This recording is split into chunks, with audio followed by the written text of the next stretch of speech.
Ako po talaga lahat nag-training, pero yung mindset lang po talaga sa loob ng court kung paano ka mag-perform, paano mo gusto manalo, paano mo gusto mag-help sa team.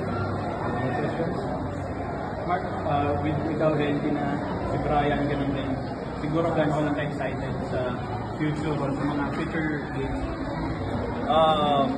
Yes po, kasi talaga mindset ko talaga parang once in a lifetime experience ko talaga to. So, gagawin ko talaga yung best ko as much as possible. Happy ako na na-recover na si Brian. It's been a year po, sabi niya sa akin, parang yesterday yung anniversary niya. So, happy ako sa kanya na naka-recover. And, ayun, ganda recovery kasi kumbaga siya pa rin yung ace ng team. At happy at proud ako sa kanya. Pero yun, nasa team naman po, kailangan po natin talaga magtulungan pa. Kasi tingnan ko, Brian, yung team ko, yung support ko talaga ito sa kailangan mag-contribute.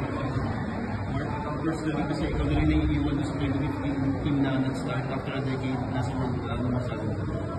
Yes, happy po ako na kahit pa paano healthy pa po ako after 10 years po.